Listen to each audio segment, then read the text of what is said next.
Hello, everyone, and welcome to my General Hospital gossip. I hope everyone is having a wonderful day.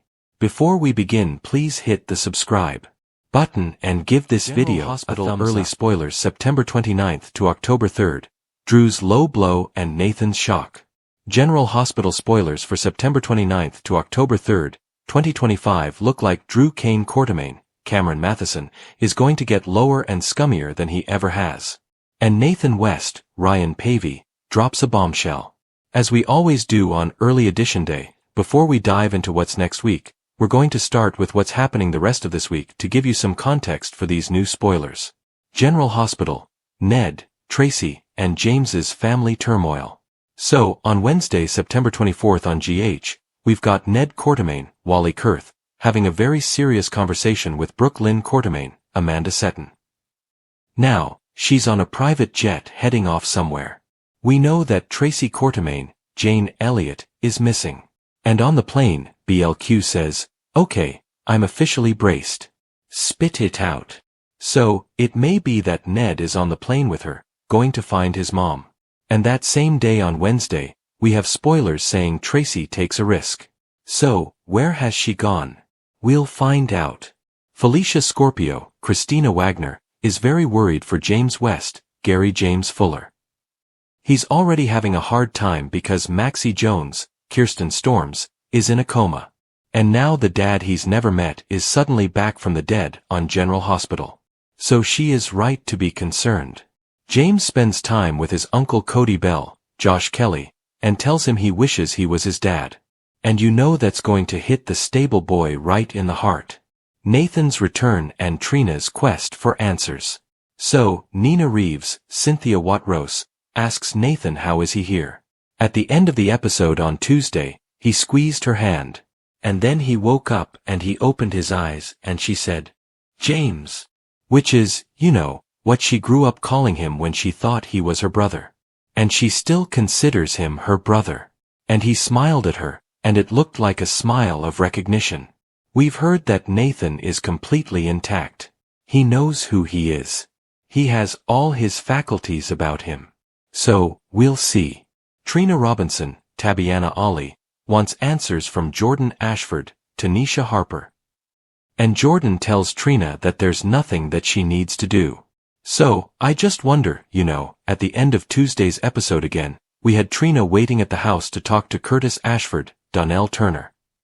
And it looks like Curtis and Portia Robinson's Brooke Kerr marriage has just imploded because he basically used Jordan as his alibi.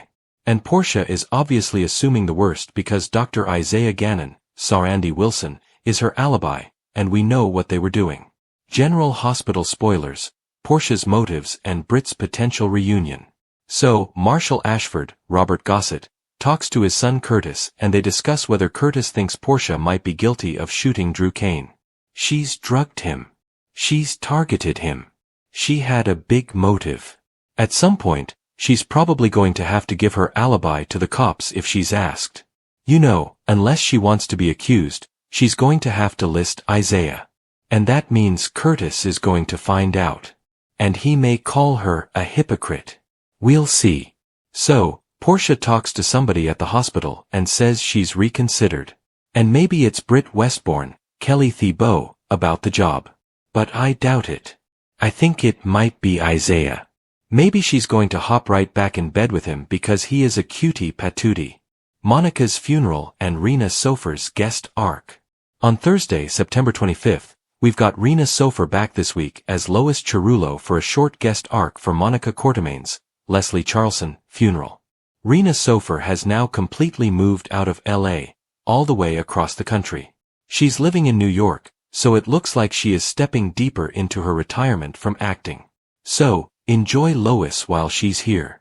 Who knows how long it'll be before we see her again. The Quartermain family and all of Port Charles say goodbye to Monica. And I wonder if the funeral's going to start late in the day. We'll see because it depends on how quick they get Tracy back there. But emotions are going to be running high. Grab your tissues. We're going to have a load of Monica flashbacks covering Leslie Charlson's amazing decades on General Hospital. Obviously, Tracy's got to be found and brought home in time to say these sad goodbyes.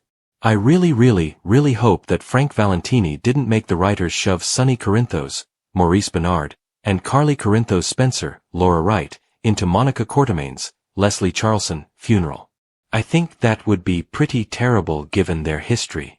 But they might. General Hospital spoilers, Drew's recovery and Jordan's advice.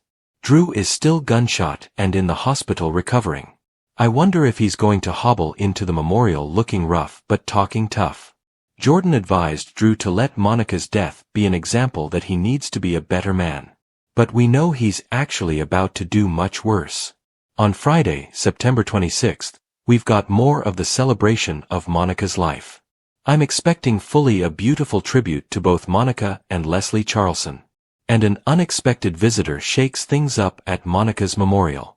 Now, this may be Drew showing up, but we also know that Erica Slezak's character is on this week.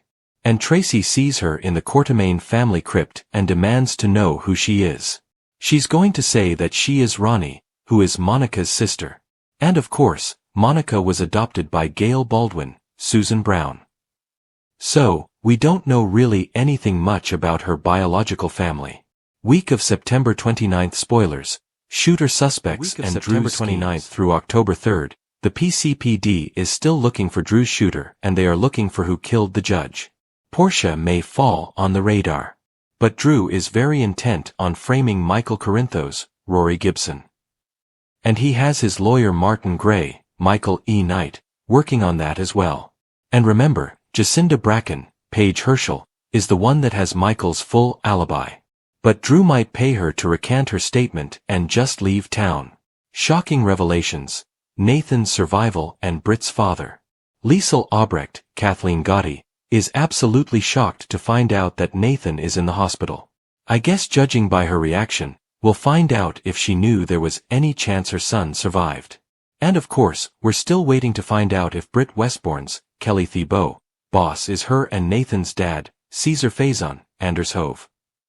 Drew's inheritance ambitions and Michael's worries. Drew is on a mission to make sure he gets a slice of the Quartermain pie now that Monica has passed away. Unless she retroactively adopted him as an adult, he's not legally her family or one of her heirs, and Drew's behavior is going to just keep getting worse. And he may be cooking up a whole new scheme. Michael worries about his alibi holding up. We're going to find out a lot more about where Nathan has been the past 7 years. He is going to be dropping some bombshells. Nathan's bombshells and family dynamics. I'm very curious to see if he drops a truth bomb on Nina, or if he holds some of the information back so that he can talk to his mom, Liesl. And I do also wonder if Nathan and Britt know that each other is alive, because even if Faison was involved with both of their resurrections, that doesn't mean that he let them know about the other or let them interact. So I'm super curious to find out exactly what are the Faison and Albrecht family dynamics now that we have resurrected both of their children. Ronnie's claim and Tracy's defense of the estate. We are also going to find out why Ronnie is in town. And she is going to insist that the Quartermain mansion and estate are hers. And of course, this is a sister that nobody knows about. If you remember, Martin found the letter that she had written and he came to talk to Monica, didn't get to. And then she passed away before he could. We're also going to see Tracy going head-to-head with Ronnie, the mystery sister, and she's going to fight like crazy to make sure the estate stays in Quartermain hands. And preferably in Michael's hands, with no memory of the past 7 years since Faison shot him. All products and services featured are independently chosen by editors. However, soaps.com may receive a commission on orders placed through its retail links, and the retailer may receive certain auditable data for accounting purposes. At the hospital, Nathan wakes up and recognizes Nina. She can't believe he's here, hugs him, and asks how this is possible. Nathan has no idea what happened. She says she'll tell him everything she can, but needs to get a doctor first. What does Nathan remember? Nina rushes out and tells Anna that he's awake, and he's her brother, it's Jay. Isaiah comes out after checking on Nathan, says he's alert, stable, and there is a gunshot wound scar on his chest. Otherwise, he's in excellent health. Anna and Nina go in to see Nathan, and he recognizes Anna. Anna asks him what the last thing he remembers. The last thing Nathan recalls is Faison shooting him. He looks at the scar on his chest and asks if he's losing it, as it's all healed. Nina and Anna tell him that Faison shot him, but that was 7 years ago. Nathan can't believe this and asks if he's been in a coma. Nina tells her brother that he was declared dead, there was a funeral, and there is a grave. They all thought he was dead. Nathan asks if Maxie knows he's alive. Anna takes Nathan through the facts they know and fills him in about the car wreck he was found in, but he had no ID, and the car's records claim it was supposedly destroyed in Mississippi. Nathan says, "So I appeared out of nowhere and am missing 7 years of my life?" He tells them he needs to see Maxie. What does Portia decide? Portia storms into the hospital and runs right into Jordan. Jordan says she doesn't want trouble, but Portia says there is none to be had. Portia apologizes for blaming Jordan for the friction between her and Curtis, admitting the flaws between them were there from the beginning. She tells Jordan her marriage is over and walks off. Later, Isaiah stops by Portia's office, and she tells him that she's reconsidered a future between them. He asks what changed, and she explains her marriage is over, and both she and Curtis know it. Way to make him feel like second choice Portia. Isaiah wants to make it clear they don't really know what this is between them yet, and he won't do anything to risk his job. Felicia fills Cody in. Felicia listens in as James and Cody hang out at the stables. James says his mom always told him that his dad was watching over him, so does that mean his mom is also watching over him? Cody explains, unlike his dad, his mom isn't gone, but he's sure she's dreaming about him. Felicia heads inside, and Cody sends the boy to feed the horses. Cody can see that something is bothering Felicia. She tells him about the man at GH who looks exactly like James' father, Nathan. Felicia explains that when Nathan died, James hadn't even been born, and Maxie isn't here. Cody tells Felicia that until Maxie is here, they'll take things one step at a time and make sure James doesn't get hurt. Curtis opens up to Marshall. At the Ashford Robinson house, Curtis asks Trina how much of the fight with her mom she overheard. Trina says the look on her mom's face learning he was with Jordan the night Drew was shot pretty much said it all. Curtis explains Jordan did not come between him and her mom, and Drew brought to the surface problems that were already there between them. He says no matter what happens, he will always love her and will always respect Portia. Trina leaves, and Curtis and Marshall talk. Curtis comes clean and tells his dad that Drew pushed his marriage to the point of collapse, and fills Marshall in on what has happened between him and Portia. Curtis says it comes down to the fact that he doesn't trust Portia, and though he doesn't believe Portia set out to lie, this is not the type of marriage he wants. Why does Trina seek Jordan out? Trina heads to Jordan's place and voices her fears that her parents are splitting up.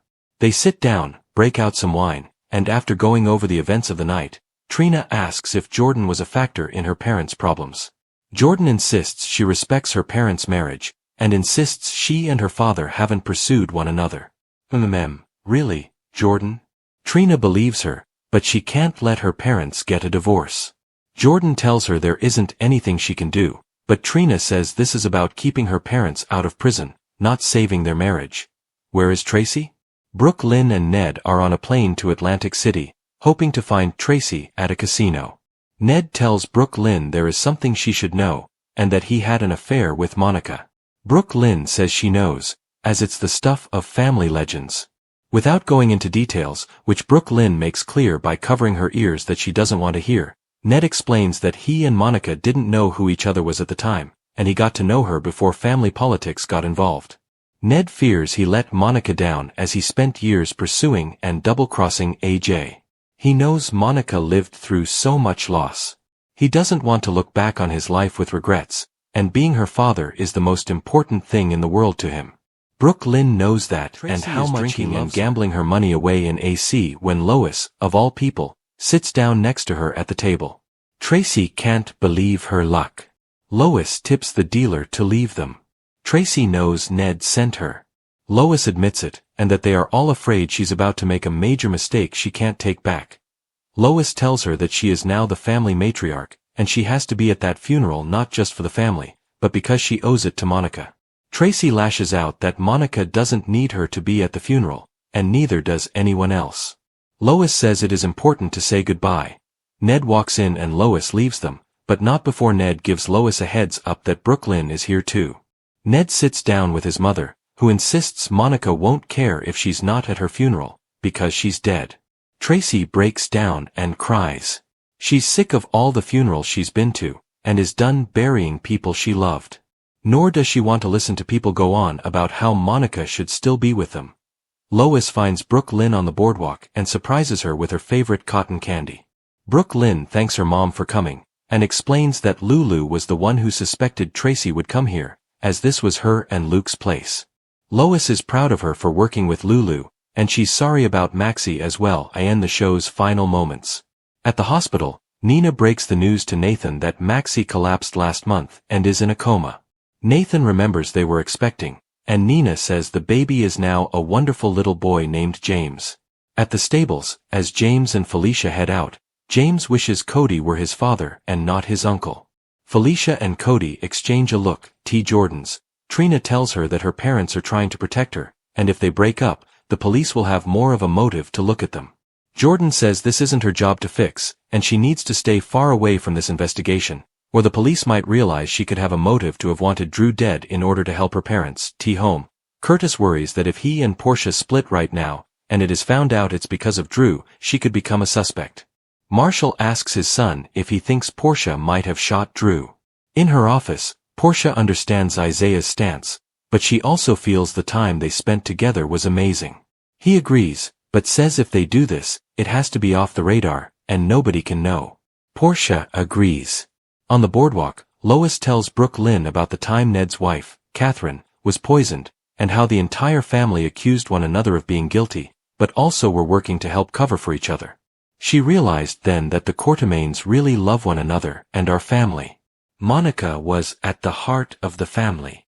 Finally, in the casino, Ned offers to stay with his mother if she wants to mourn by playing blackjack, but he knows she will regret skipping Monica's funeral. Tracy decides to leave the decision up to the cards. If she wins, she'll go with Ned. She asks to be hit on 17.